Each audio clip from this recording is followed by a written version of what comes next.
Agora, João, tentando aqui ver a visão dos protestantes. Será que eles não valorizam a fé na salvação exatamente por causa desse, eu não sei se é um versículo, mas que tu botou aí no vídeo, que diz que se você tiver um tropeço na lei, você é culpado de toda a lei, né? Aí, quando veio Jesus, ele disse que a salvação era pela fé, mas Tiago está dizendo aí que não é só a fé. Então, assim, se você pecasse num dos mandamentos, claro, todos aqueles mandamentos, na verdade, são obras, né? E ali aquelas obras vinham juntas da fé.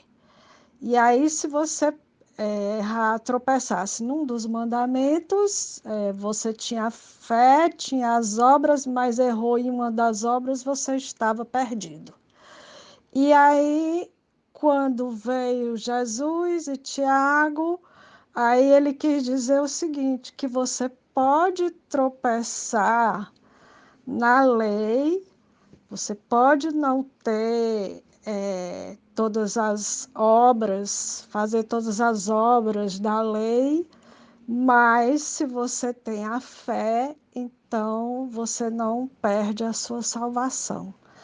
Então, eu estou querendo dizer com isso que será que os protestantes não estão falando dessa questão que a fé que salva no sentido de que você não cumpriu toda a lei, mas você tem a fé, então você não está perdido. Eles não estão querendo dizer. Tu está entendendo o que é que eu estou querendo dizer? Que a fé no Novo Testamento, ela é a que salva. E antigamente, quem salvava era o cumprimento da lei. E agora, no Novo Testamento, quem salva é a fé, mas ele não está negando que a fé venha, ele não está negando que as obras sejam importantes juntamente com a fé, entendeu? Mas que se você tropeçar na lei, você está salvo pela sua fé, mas não é só a sua fé que salva. Você tem que ter pelo menos 90% das obras, né? Digamos, se errar num dos mandamentos, né? 90% você acertou e errou em 10%. Então, esses 10% não lhe leva para o inferno, por quê? Porque você tem fé. Não é isso não que os protestantes estão querendo dizer?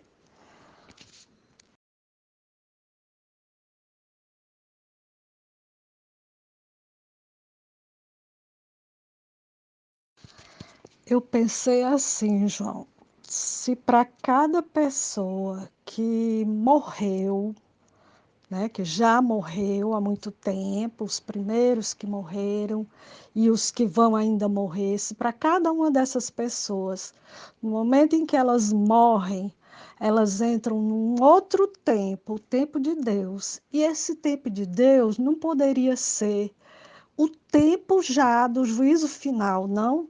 Ah, mas uns morreram primeiro e outros morreram depois. Pois é, mas aí está a ideia de tempo da terra, né? Mas quando a pessoa morre, não está mais na terra, ela não poderia, ela já está no tempo de Deus. E Deus não poderia imaginar para cada um que fosse morrendo entrar nessa realidade, né? É possível para Deus isso. Cada um morre, mas para cada um eles vão estar acreditando que morreram no dia do juízo final e ali todos estão presentes, né?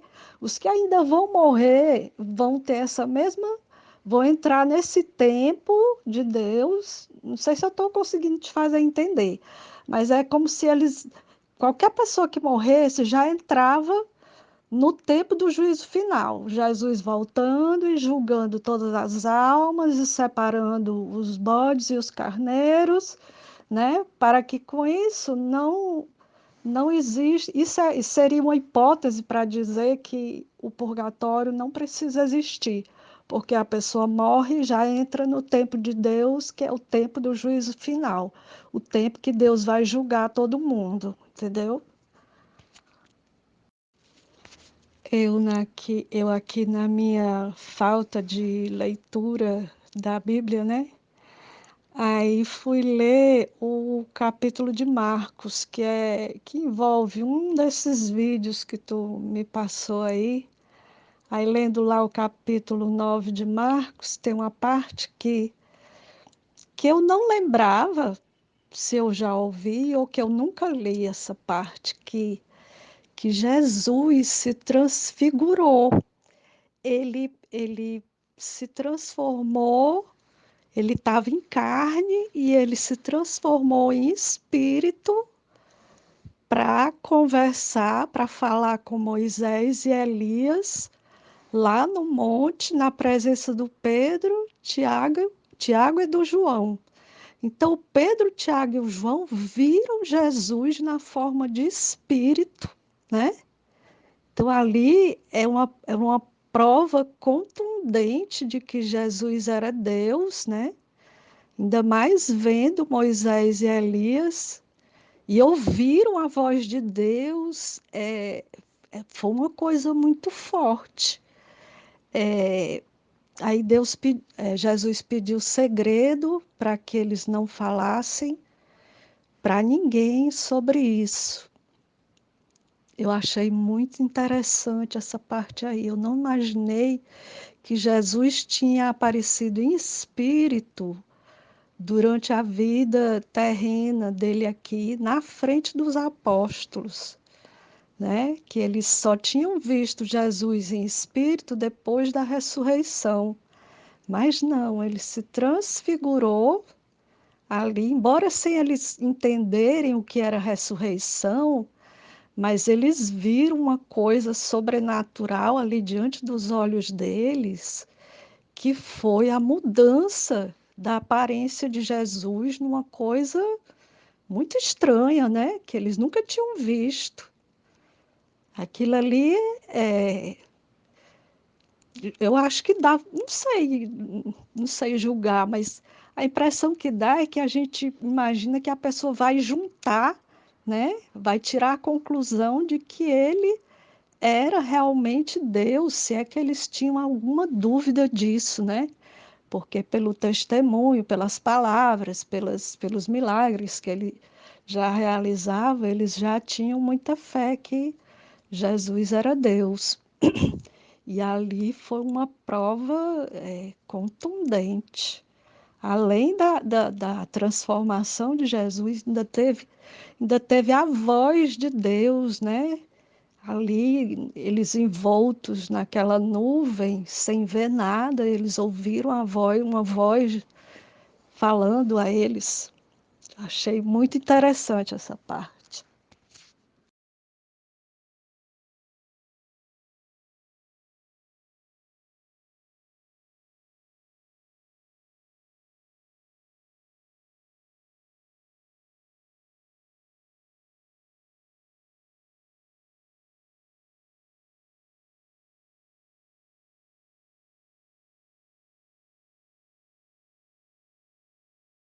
Perfeito, Elias, perfeito. Aí eu acho interessante, é porque nesse diálogo que a gente está tendo, eu tô com a cabeça aí aí no teu quarto, na tua vida particular, né?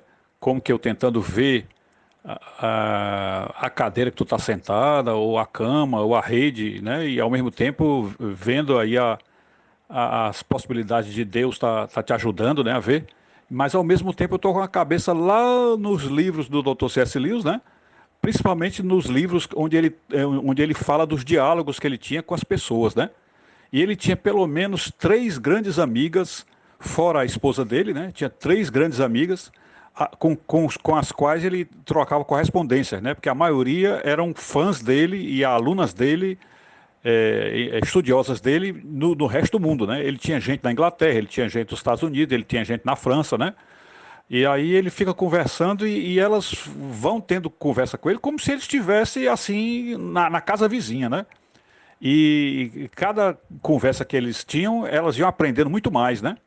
Até num dos livros que ele fez, ele colocou um diálogo entre personagens aparentemente fictícios, né? Porque não são fictícios de verdade, porque são personagens que viveram de fato. Mas aí ele coloca, nos diálogos, ele coloca uma pessoa que está aprendendo com um ser celestial, toda vez que ela ouve alguma coisa do que o ser está dizendo, e que aquilo que o ser disse acabou configurando e completando o raciocínio dela, aí ela diz sempre assim para ele: hoje tu me tornaste mais velha. Cada coisa que ele vai dizendo, aí ela raciocina um pouquinho, diz, hoje tu me tornaste mais velha. Então ela vai, vamos dizer assim, aumentando a maturidade dela em cima de cada coisa que ele ia dizendo, né? Só que é um diálogo feito de seres puros, seres sem pecado, né? Então a gente tem que se curvar diante de uma realidade dessa, porque nós sempre estamos atrapalhados e até prejudicados pelo pecado, né? Enquanto que um diálogo feito entre seres sem pecado é sempre uma vitória para um e para outro, é sempre um benefício, é sempre um bem. Nunca existe nada que esteja botando-os para baixo, é sempre algo para subir, né? Para cima, né? Mas aí eu vou pegar desse áudio que tu está falando aí, eu vou pegar, vou aqui ouvir de novo, só para me lembrar de fato qual foi o teu raciocínio, porque eu não sei se eu de fato estou me lembrando bem, mas eu já estou entendendo como é que é essa resposta. Essa resposta de fato é da Bíblia, não é bem do Lewis, é da Bíblia. Eu vou te passar.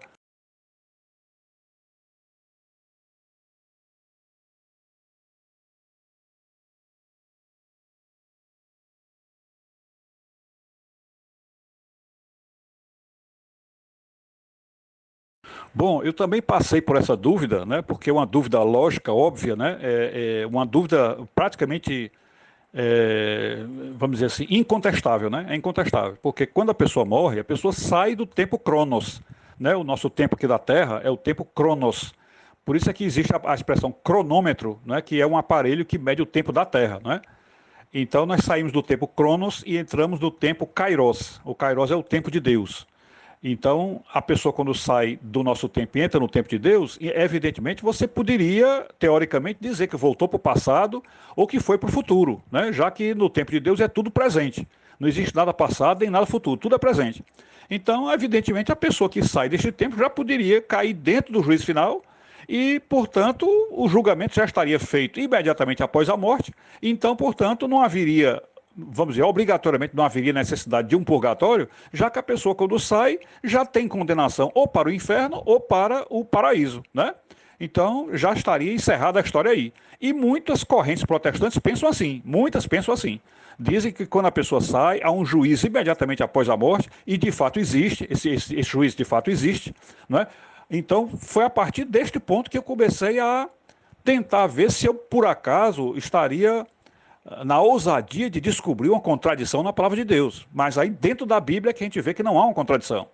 E aí não há contradição por quê? Porque ao longo da Escritura Sagrada, desde o Velho Testamento até o Novo Testamento, a gente observa que há uma predileção de Deus por uma nação e não somente por alguém. Porque a gente observa que a salvação é sempre falada em termos do homem e Deus, né? É o homem e Deus, é o João e Deus, é Maria e Deus, é Lurdinha e Deus, é a Eleus e Deus, né? É sempre assim, uma relação pessoal do pecador com Deus, né? Porém, ao longo do Novo Testamento e também do Velho, o que a gente percebe é uma relação de Deus com a sociedade. Ou seja, que existe também uma tal de uma salvação coletiva. Existe o pecado coletivo, existe a salvação coletiva. Né? E isso fica claro quando a palavra de Deus fala do amor de Deus por Israel. Esse amor de Deus por Israel não é um homem chamado Israel, é o povo israelita, o povo israelita. E Deus ama aquele povo, o povo israelita. E a Bíblia, quando fala da salvação de Israel, diz que quando o Messias vier, Israel não reconhecê-lo-á como Messias. E ficarão esperando que venha o Messias deles, que é o Messias que eles acham que é o verdadeiro, Quando esse outro Messias vier, eles vão se enganar com ele, porque vai ser o anticristo. Aí só depois que eles descobrirem que o Messias falso não é o Messias verdadeiro, ele descobrir que aquilo ali é o anticristo, aí que sim é que eles vão se lembrar que Jesus já veio e que, portanto, o verdadeiro Messias que eles esperam já veio à Terra, e eles então passarão a crer em Jesus. E aí haverá uma salvação coletiva. Não vai ser a salvação somente de um judeu particular, mas vai ser a salvação dos judeus, porque eles como povo, eles reconhecerão Jesus. Então, para que haja um juízo final, teria que ser uma salvação coletiva, porque todo este povo vai para um juízo no final da história terrestre. Então, no final da história terrestre, da Terra, haverá um juízo de toda a civilização humana, e esse juízo é um juízo final. E só depois desse juízo coletivo é que o inferno, chamado o Lago de Fogo, ou a segunda morte, então só aí é que haverá realmente o inferno propriamente dito. E antes desse tempo seria somente o purgatório, ok? Só que a gente já sabe aí pelo Lewis e por outros estudiosos que o inferno também é o purgatório também é um inferno. Porque vamos dizer assim, é uma antecipação do inferno, é uma antessala do inferno. Assim como o paraíso é uma antessala do céu, tá bom? Então, isso aí completa a resposta desta forma, né? Existe o juízo logo após a morte, que é o juízo individual, particular, e existe o juízo coletivo, que é o juízo que será quando Jesus voltar, ok? É isso aí, valeu. Este teu áudio aí dá um vídeo, viu? Dá um vídeo. Eu estou pensando seriamente em pegar esse teu áudio e fazer um vídeo, né? Porque a descrição que tu fizeste da transfiguração de Jesus foi uma das coisas mais lindas que eu vi de alguém comentando sobre a Bíblia. Coisa linda, porque você mencionou aquilo como se você estivesse vendo aquele momento, né? Um momento de profunda estranheza, Tanto é que deixou os apóstolos aterrados. Os apóstolos ficaram completamente amedrontados com aquilo ali, né? Foi uma coisa extraordinária, né? E o mais importante, as duas coisas mais importantes que vale a pena eu comentar sobre o teu áudio aí, é o seguinte: primeiro que na transfiguração foi visto não só o Jesus que estava com eles, o Jesus, o filho de Maria, o carpinteiro, o nazareno, né? Não só foi visto o Jesus de carne e osso, mas foi visto o Jesus transcendental, o Jesus transfigurado, transformado momentaneamente numa das pessoas da Trindade, ou seja, numa das três pessoas da Trindade, né? E então, além disso, além de ter sido visto uma das figuras da Trindade, das pessoas da Trindade, que a Bíblia diz lá no Velho Testamento que nunca ninguém jamais viu a Deus, né? Então, se nunca ninguém jamais viu a Deus, e naquele momento estavam ali só Pedro, João e Tiago, né? Só três pessoas estavam ali. E aí tem uma segunda parte que é muito importante disso aí, né? Que são três seres humanos olhando o próprio Deus antes mesmo de morrerem, né? É a questão de que, junto com Jesus, apareceram Moisés e Elias, que já tinham morrido há séculos e séculos atrás, e que estavam conversando com Jesus, mostrando que não estão dormindo após a morte. Porque existem algumas correntes protestantes, algumas denominações protestantes, que diz que quando a pessoa morre, as almas morrem, ficam dormindo, até que haja ressurreição e eles reapareçam, né?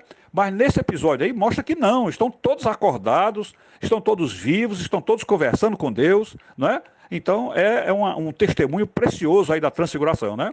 E a última coisa que eu me lembro, né, é que como estavam ali presentes os três, né, Pedro, Tiago e João, você observa como é daí que surgiu a figura do Papa, né, que a Igreja Católica diz que São Pedro foi o primeiro Papa. E daí surgiu a figura do Papa, por quê? Porque você observa que no momento mais especial da manifestação de Jesus, da chamada teofania de Cristo, no momento mais especial, que é quando ele se transfigura para os representantes humanos, porque ali o Pedro, o João e o Tiago são os três representantes da humanidade. Os três representantes. E esses três representantes estão dando que categorias ali? Que categorias? Estão dando a categoria do homem teimoso, que é Pedro, estão dando a categoria do homem espirituoso, que é João, e do homem prático, que é o Tiago, né? Então é o prático, que é aquele homem que é muito de fazer a tarefa, ele é muito administrativo, ele é operacional, ele é proativo, né? Que é o Tiago. Aí tem o João, que é o espiritual, aquele que é homem de raciocinar, que vive de pensar, é como se fosse um Albert Einstein, né? O Einstein ali é o João. E o Pedro é aquele sujeito impulsivo, teimoso, aquele que é levado pelas emoções, é muito emotivo, que ora está com muito medo, ora está com muita coragem, ora diz um palavrão, ora diz uma santidade, né? Então, a Igreja Católica tirou essa noção de que Pedro é o primeiro Papa, não somente porque ele tem a característica que um pastor precisa ter, né? O pastor não pode ser como o João, porque o João é muito aéreo, o João é muito racional, o João vive muito no mundo da lua, pensando nas coisas lá de cima, trazendo os raciocínios de Deus para a terra, não é? Então não dá para ser pastor. Já o Tiago é prático demais e é muito ligado assim às coisas administrativas. Então ele teria que ter um lance mais espiritual para ser um pastor. Então dos três que estavam ali, quem é pastor mesmo é o Pedro. Pedro é que é o pastor. E foi esse pastor que você pode observar em Pedro, que toda vez que Jesus tomava alguma atitude, quem primeiro se lançava na obra era Pedro. Toda a vida Pedro toma a palavra, Pedro vai à frente, Pedro sai correndo, Pedro é o primeiro, né? Quando foi para converter aquelas 3 mil almas no livro de Atos, quem fez a pregação da conversão de 3 mil almas foi Pedro, né? Então, quer dizer, Pedro foi o primeiro Papa no sentido de ter as missões do Papa todas nele, né? Por isso que a Igreja Católica chama ele de Papa, porque as missões de Papa estavam nele. Então é essa outra visão que a gente pode ter aí da transfiguração de Jesus, né? Então é isso, eu acho que eu vou utilizar esse teu áudio aí para fazer um vídeo. Eu acho que vai ficar um vídeo bem legal mesmo, sabe? Mas é isso aí. Eu vou tentar ver se eu consigo ainda hoje conversar contigo sobre aquele teu primeiro áudio, que para mim foi o mais profundo, né? Que vai te dar uma outra visão aí para a gente entender bem essa questão da fé e das obras, tá bom? É isso aí, valeu, fica com Deus. Mas, João, eu não imaginei esse juízo final aí, assim que a pessoa morre, aí já entra imediatamente no momento do juízo final, que foi a consideração que eu fiz aí nesse áudio. Eu não imaginei que seria cada pessoa, não. Eu digo que cada pessoa que morre, ela já cai imediatamente no tempo do julgamento coletivo, entendeu? Os que ainda vão morrer, quando morrerem, eles vão estar junto com os que já morreram, entendeu? E é tudo, esse juízo final aí é o julgamento coletivo. É a volta de Jesus para todos. É coletivo que eu imaginei. Cada um morrendo num tempo diferente, mas quando eles saem do Cronos, entram no Kairos, aí o Kairos é para todo mundo, é coletivo, e não importa se alguém ainda no tempo da Terra não morreu, porque no tempo de Deus, aquele que ainda vai morrer na Terra já está lá. Já está lá junto com aqueles que já morreram no tempo do Pedro Álvares Cabral e tudo mais. Eu acho que está correto o teu raciocínio aí, tá entendendo? Porque o Kairos, ele quebra todas as barreiras e todas as limitações da visão humana que tem como base o passado, presente e futuro, né? Todo o nosso raciocínio aqui, toda a nossa forma de entender e até, vamos dizer assim, de assimilar a complexidade do universo, ela parte desse princípio de que tudo tem princípio, meio e fim, né? Tudo tem princípio, meio e fim. E o mais estranho nessa história é que o Jesus que é mostrado no Apocalipse, que foi João quem na ilha de Patmos recebeu de Deus a inspiração, o próprio Jesus, quando aparece, diz: Eu sou o princípio, o meio e o fim, né? Eu sou o princípio, o meio e o fim. Então, significa dizer que Jesus ele vê a sequência temporal da nossa realidade, ou seja, Jesus também ele está catalogando o tempo Cronos e fazendo desse tempo uma parte do tempo dele. Porque aí, nesse momento, a gente, para não desprezar o que a palavra de Deus fala de juízo individual, que é o juízo após a morte, então, para a gente não desprezar isso aí, que aí depois você vai ver, eu vou lhe dar o versículo da Bíblia que fala do juízo após a morte. Então, para não desprezar essa parte, porque nós não podemos desprezar nenhuma parte da revelação de Deus, então a gente tem que partir do princípio de que quando Jesus, que é a terceira pessoa da Trindade, aliás, a segunda pessoa da Trindade, né? A primeira é Deus Pai, Deus Filho, Deus Espírito Santo. Então, Jesus é a segunda pessoa da Trindade. Quando ele encarnou-se, ou seja, ele resolveu assumir a natureza humana, A partir daquele ponto, todos os teólogos, como o C.S. Lewis também, diz que a partir daquele ponto, o próprio Deus colocou dentro dele uma transformação que ele nunca tinha passado. Então, se houve um momento em que Deus colocou na vida dele uma transformação que ele não tinha passado, então significa dizer que ele assumiu o tempo Cronos. Ele assumiu o tempo Cronos. Então, por isso é que a gente diz que Jesus, que Cristo, quando veio, ele passou a ser também o próprio Jesus, ou seja, o Nazareno, filho de Maria, passou a ser o próprio Deus. Então, tem muita gente que acha que quando nós estivermos no dia do juízo, a gente vai ver só o Pai, o Espírito Santo, né, a Santíssima Trindade, naquela expressão da transfiguração, que é aquele ser iluminado, cheio de luz inacessível, aquela luz transcendental, né? A gente está pensando que seria somente isso, como se Jesus, ao voltar para Deus Pai, ele simplesmente se engolfasse ou se imiscuísse dentro da luz divina e ficasse com aquela luz única do Deus único e por aí continuar a sua vida, né? Mas na verdade não é assim, ele vai realmente se dividir, como ele se dividiu para a via terra, né? Houve essa divisão, ele deixou de ser o Deus único e assumiu. Bom, aí aconteceu uma interrupção aí no celular. Bom, então ele assumiu no corpo dele essa nova natureza. A nova natureza, a partir daquele ponto, que ninguém sabe que ponto é esse, porque é dentro do Kairos, né? A partir de um certo ponto, ele assumiu o Cronos e passou a ser um Deus cronológico. Do mesmo modo como ele, quando estava na Terra, ele passou a ser um Deus local, porque Deus no universo é o Deus multidimensional, ou seja, ele não tem espaço para ele. Ele vive em todos os espaços ao mesmo tempo. Mas quando ele veio à Terra, ele passou a ser um Deus local, um Deus localizado. E ele assumiu isso, esse Deus local e esse Deus cronológico, ele assumiu como sendo o próprio Deus. É como se ele tivesse diminuído o próprio Deus. Ele assumiu a limitação como parte da divindade. A divindade passou a assumir a limitação. E essa limitação faz parte da humildade de Deus. Por isso que é impossível a gente entender Deus sem colocá-lo como o ser humilde por essência. Ele é essencialmente humilde, porque ele aceitou limitar-se a si mesmo. Então, se ele aceitou limitar-se a si mesmo, ele passou a contar o Cronos. Ele está contando passado, presente e futuro. Por isso, então, tem que haver um juízo final. Tem que haver. E eu vou te passar o texto lá que fala do juízo pós-morte, que é o juízo diferente do juízo final, tá bom? Eu sei que nesse áudio eu corri demais, falei muito rápido, mas está tudo aí, está tudo entendido aí, ok? É isso aí, valeu.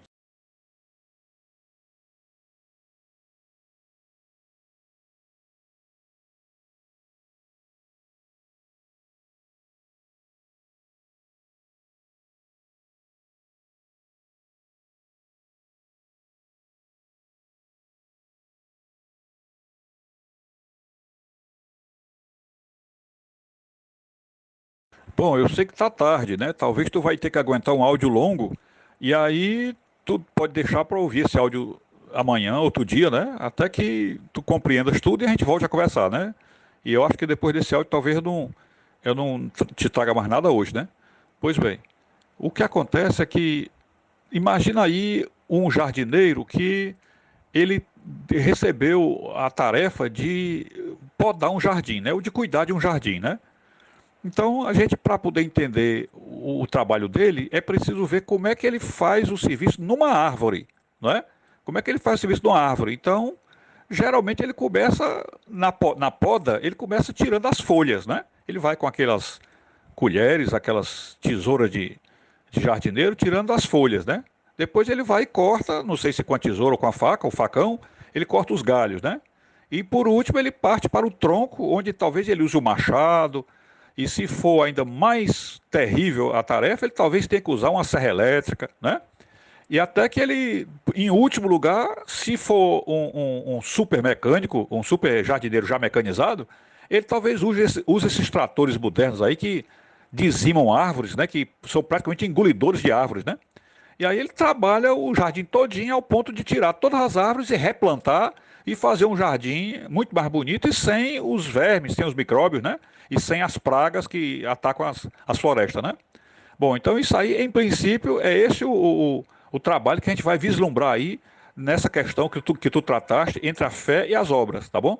Então eu vou tentar te explicar. Bom, a visão mais simples é essa do jardineiro que corta as folhas, né? Essa visão que corta as folhas. E a visão do jardineiro que corta as folhas é só o quê? Olha, você não precisa fazer nada para ser salvo, porque Deus já fez tudo, Deus já morreu na cruz, Deus já se sacrificou por você, todo o sacrifício foi Ele que fez, você não precisa ir para a cruz, Ele já pagou o seu pecado, a dívida que você tinha com Ele já não tem mais, e agora é só acreditar nisso, acreditar na palavra de Deus, acreditar nele, Jesus, acreditar na palavra do pastor, porque tudo isso aí é acreditar na revelação de Deus, né? Então, se acreditando nisso aí, você vai para o céu, porque já está, com essa fé, já está pago o seu pecado e pronto, né? Então, isso aí é a poda das folhas, né? Poda das folhas. A segunda poda, ou o segundo trabalho no jardim é tentar tirar os galhos, né? Vamos dizer então que essa poda das folhas e dos galhos seja uma só, né? Então a próxima seria tirar os troncos das árvores. Seria a maneira de ir mais profundo, porque teria que tirar os troncos e as raízes, né? Então esse dado mais profundo que é a pessoa saber que tem que juntar as folhas e os galhos com o tronco. Juntar as folhas e os galhos com o tronco, o que é? É a fé mais obras. Fé mais obras. Então você precisa da fé, que é só aquela poda superficial de folhas e galhos, e nas obras você tem uma coisa mais profunda que vai até o tronco, né? E pode também pegar as raízes. Aí tem as obras, então já é bem mais profundo. Então a pessoa, para ser salva, tendo que fazer a poda dos galhos e das folhas e também fazer a tirada da árvore, né? Então já fica um negócio bem mais esforçado. E isso aí realmente, para quem precisa de esforço, isso realmente é um trabalho muito compensador, porque a pessoa está aprendendo mais. Você não aprende só com a poda das folhas. Você também vai aprender muito mais quando você for podar a própria árvore, né? A própria árvore. Então aí teria um estágio, que o segundo estágio seria o das obras, né? Você tem o estágio inicial, que é o da fé, o segundo estágio das obras, porém, aí o Dr. C.S. Lewis diz que a gente não deve parar aí, a gente não deve ficar só na poda das folhas e dos galhos e só na derrubada da árvore. Não, que a gente tem que ir mais profundo. Aí ele diz que o mais profundo que é entender a poda de todo o jardim. Isto é aquele jardineiro já mecanizado que tem um trator e com o trator ele tira todas as árvores. Então ele diz que quando você parte para esse nível de entendimento, aí você vai ver que a coisa, como diz na gíria, o buraco é mais embaixo. E ele vai explicar o buraco da seguinte forma. Eu vou passar aí para outro áudio para não ficar muito cansativo. Passar para outro áudio. O Dr. C.S. Lewis chega e diz que quem vai para o céu, ele não diz assim, são os que creem em Jesus e são os que praticam boas obras. Não, ele não diz isso. Ele diz que os que vão para o céu são os bons. Os bons. Então aqui para poder entendermos mais a expressão, seriam os de bom caráter. Quem vai para o céu são os de bom caráter. Observa bem. Você observa como quando você fala de bom caráter, você está falando da poda de todas as árvores. Então é um negócio muito mais profundo, que exige um maquinário maior, não é? Uma coisa já mecanizada. Então ele é muito mais abrangente. Você precisa ser bom, você precisa ser uma pessoa boa, ser de bom caráter. Então, se você só pode entrar no céu se você for bom, e essa condição de ser bom precisa você ter uma bondade dentro do seu coração tão especial que quando você chegue no céu, você goste de lá, mesmo das coisas desagradáveis do céu. E o que é que seriam as coisas desagradáveis do céu? É você saber que lá você vai ter que ser organizada, você vai ter que cumprir horário, você vai ter que botar todas as coisas no lugar, você vai ter que falar certo, você não vai poder interromper as pessoas quando estão falando, você vai ter que falar na hora certa, comer na hora certa, enfim. O céu, do ponto de vista, vamos dizer, da moral, o céu é um saco, né? É um saco, é um negócio assim altamente sacal, né? Porque ele vai exigir a perfeição em todos os movimentos nossos, todos. E a pessoa só pode gostar dessas chatices do céu se a pessoa for tão boa, mas tão boa, que ele já tem introjetado dentro da própria alma, já tem introjetado essas chatices, entre aspas, que ele já faça essas coisas por naturalidade, ou seja, naturalmente e espontaneamente, ele já cumpre aquelas coisas do céu pela própria natureza da bondade dele. A bondade dele faz ele cumprir tudo aquilo, tá? Então, esse momento do reconhecimento do céu é a única hora em que o verbo gostar é mais forte que o verbo amar. Porque aqui na Terra a gente sempre diz que o amar é mais forte que o gostar. Mas o gostar aí é muito mais forte que o amar. Porque a pessoa precisa amar a Deus e gostar do céu. Observa bem, não é somente amar o céu, você tem que gostar do céu. E para gostar do céu, você tem que ter mudado a sua natureza.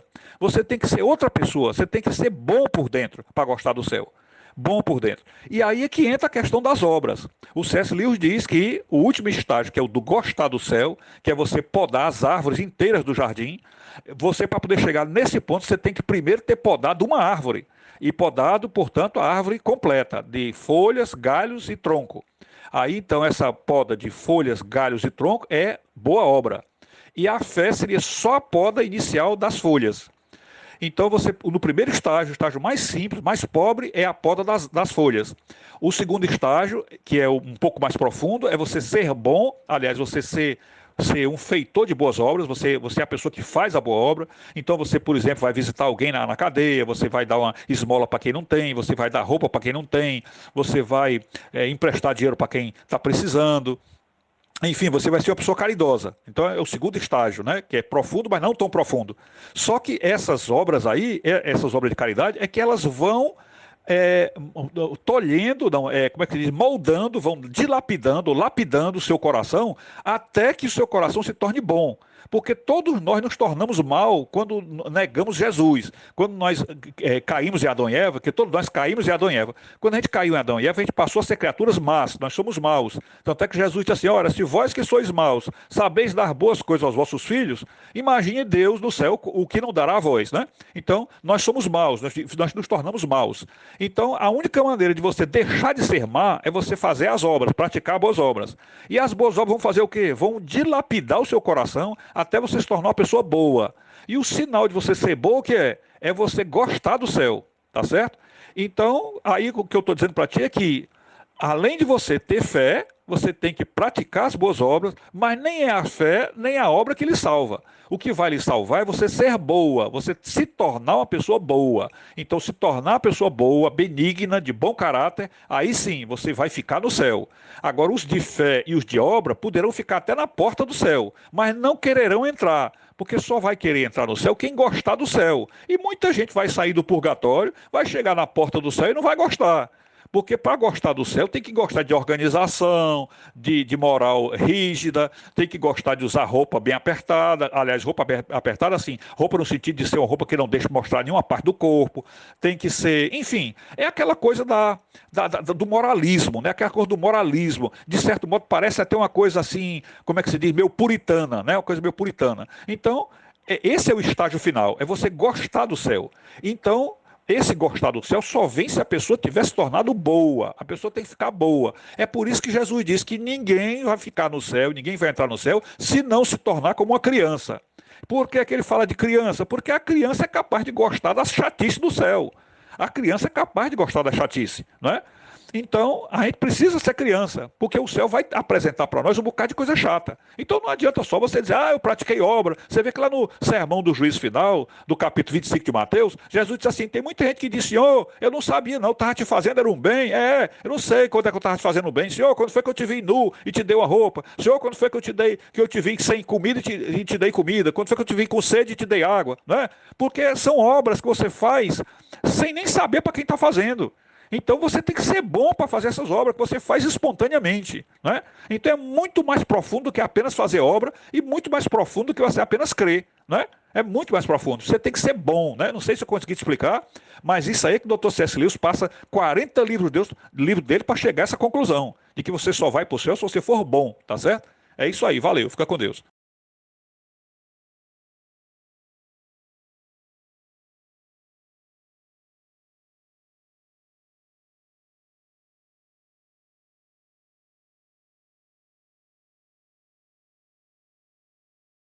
O Dr. C.S. Lewis ele diz que a pessoa é má, nós somos maus. E então que o único modo de nós nos tornarmos bons é se a gente imitar os bons.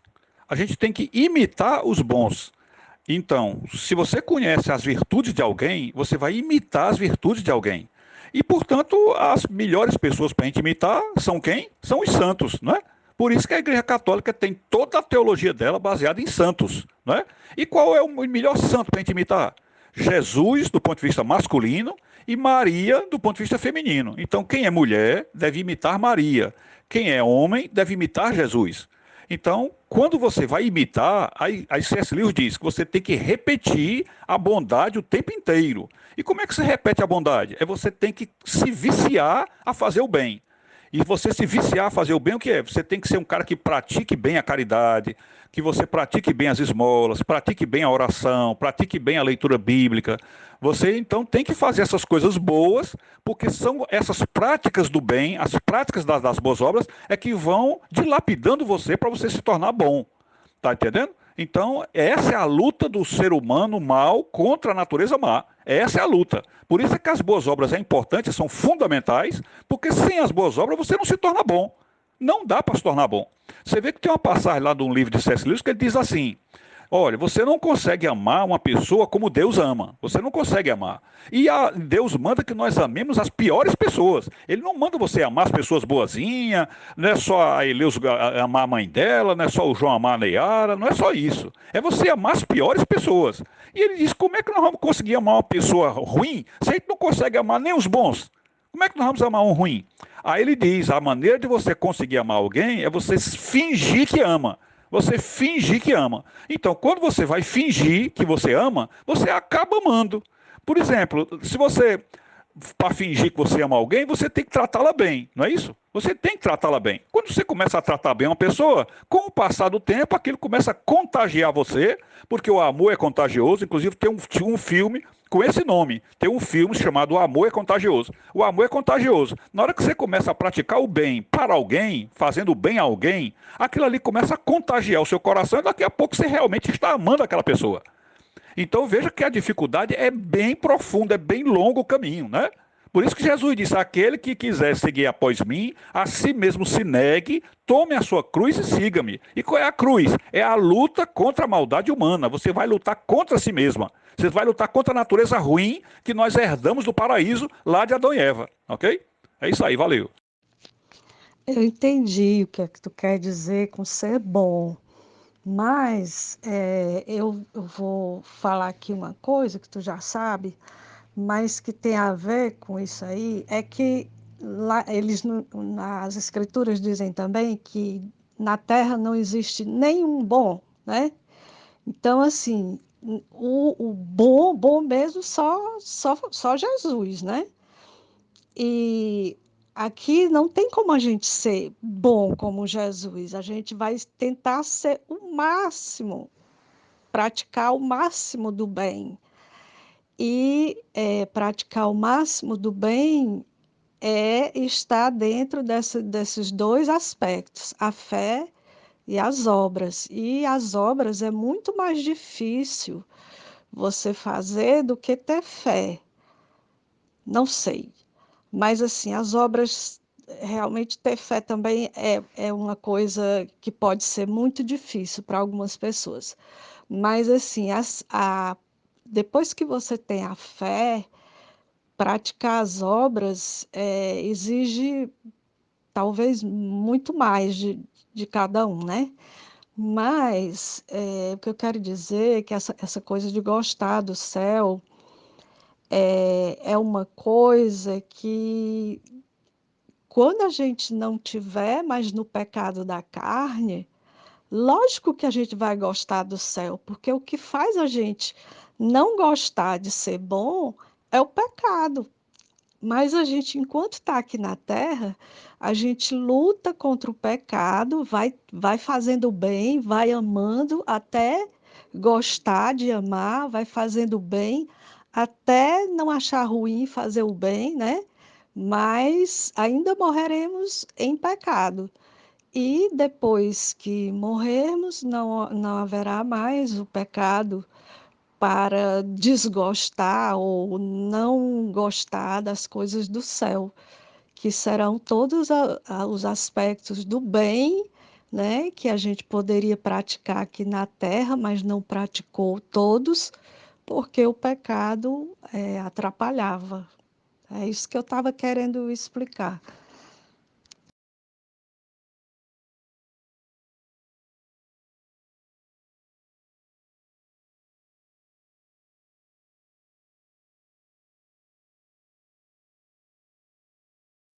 Não, eu não fico. Eu não estranho essa ideia de fingir que você fala, e não, inclusive é uma das coisas que eu aprendi isso, eu não lembro exatamente aonde, mas eu pratiquei muito isso quando começou as redes sociais, que a gente tratava as pessoas com muito carinho, e de tanto que eu tratei as pessoas com carinho, oi, bom dia, boa tarde, boa noite, minha linda, minha querida, meu amor, de tanto tratar as pessoas nos textos, nas palavras, das redes sociais, eu vejo que eu uso essas palavras com mais naturalidade e de tanto eu exercitar o carinho nas redes sociais, acho que eu fiquei uma pessoa mais carinhosa, eu tenho mais naturalidade para abraçar, para beijar uma pessoa, entendeu? Tudo isso pela, por essa ideia do fingir, do forçar, até que você acaba ficando natural, não começa fingindo, mas depois fica natural e você sente. Isso daí é uma coisa que eu recomendo para as pessoas. É uma verdade, é uma máxima, é uma coisa que dá certo e é bom. Eu, pelo meu próprio testemunho de vida, eu já experimentei isso e funciona para o bem, e você chega a praticar o bem, fazer o que é certo, começando com o fingimento, que parece que é uma coisa que não é muito, né, verdadeira, não é muito do bem, mas nesse sentido aí de você querer se aproximar do reino de Deus, com essa ferramenta funciona, porque querer chegar no reino de Deus, o reino de Deus chega para você, né? Quando você olha para uma coisa, aquela coisa olha para você. Agora a professora fala, eu lembrei do que a professora falou. O exemplo que Lewis deu sobre a questão do jardineiro e do jardim vai ilustrar muito bem e vai lhe dar essa resposta, né?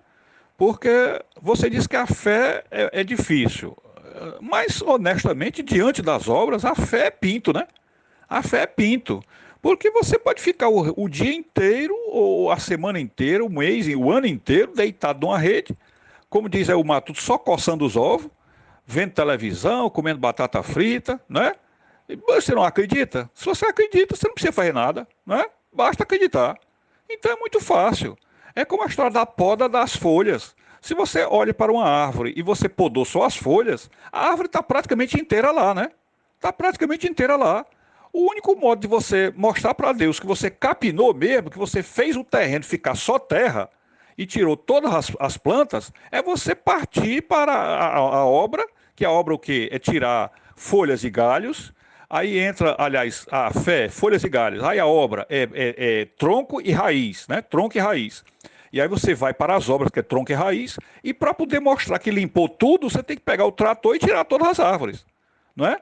Então, as obras são incomparáveis em relação à fé, incomparáveis. Mas o mais grave que eu acho é que a fé não faz você ficar boa. A fé não faz você ficar boa. Pelo contrário, a fé faz você se orgulhar. Porque o que a gente vê quando a gente conversa com os pastores, com os protestantes de modo geral, são todos orgulhosos da sua fé. É difícil você encontrar um protestante que ele não chegue perto de você e diga assim: eu estou salvo, eu já sou salvo, eu tenho certeza absoluta da minha salvação, não é? Tudo isso é produto de quê? Produto da fé sem as obras. É a fé sem as obras. Porque a fé sem as obras, ela gera o orgulho. Ela gera aquela sensação de que você é especial, porque você acreditou. Tá entendendo? E aí tem o outro dado, que além dessa questão de a fé gera orgulho, que é perigosíssimo, né? O orgulho é o mal de todos os pecados, nós já conversamos sobre isso, né?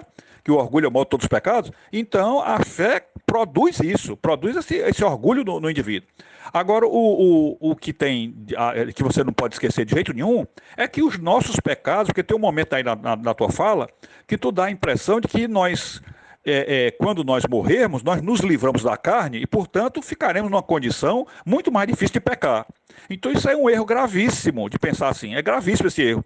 Porque os nossos pecados, os da carne, são pinto. Os nossos pecados da carne são pinto, não serve para nada o pecado da carne. São inocentes, são puros e são até, de certo modo, não são cruéis. Agora, os pecados de dentro da pessoa, os de dentro, é que são realmente cruéis, é que liquidam, é que levam para o inferno. Por exemplo, para Jesus, ele não estava olhando os assassinos como aqueles carcereiros e aqueles homens brutos que bateram nele, que cuspiram nele, que deram chicotada. Ele não estava pensando naquilo ali, no chicote, ele não estava pensando na lança que foi enfiada no peito dele. Todos aqueles são atos feitos com a carne, não é? Ele não estava pensando nisso, ele estava pensando no ódio que estava no coração daqueles homens. Então eu te pergunto, o que é pior? Você dar o tiro numa pessoa e matar ou você odiar a pessoa? É claro que é odiar. É claro que é odiar. Eu pergunto, o que é pior? Você pegar uma rapariga e transar com ela num motel ou você desejar a rapariga? É claro que o pior é desejar a rapariga. Então, eu quero mostrar para você que os pecados mais graves, eles são internos da gente, eles não são da carne, eles são internos. Então, o único modo de você vencer os seus pecados internos é você se viciar a fazer o bem. É se viciar a fazer o bem. E para se viciar a fazer o bem, como é que você vai fazer isso? Só se você praticar boas obras. Tá entendendo? Então, o teu conserto interior, ele parte das obras, porque as obras vão te forçar a fazer o bem. E quando você faz o bem, você acaba ficando boa. Isso aí vai acabar mudando você, tá entendendo? Então, pensa aí as coisas que eu estou dizendo, que fez um bocado de volta aí do raciocínio, para tu sacar realmente o que é mais pleno aí, para a gente entender entre a fé, as obras e o ser bom, né? Ok? É isso aí, valeu.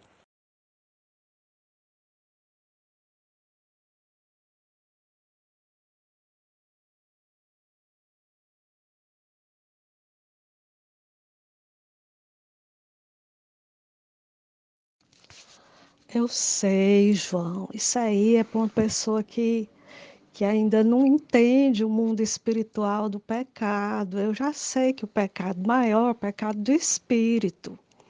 E que quando a gente estiver na condição de espírito, a gente não vai ter os pecados da carne, né? Que são esses que você falou aí. Mas quando eu falo de pecados da carne, eu estou falando dos pecados do espírito enquanto estamos na condição humana, na terra, enquanto estamos na carne. Claro que quando morrer, não tivermos mais o corpo físico, o nosso espírito ainda pecará, né? Se não estiver na mansão celestial. Mas se estiver lá na mansão celestial, o nosso espírito, que poderia pecar porque estaria exposto ao tentador enquanto fora do céu, lá no céu o tentador não vai estar nos assediando, né? Então não pecaremos no céu, não é verdade?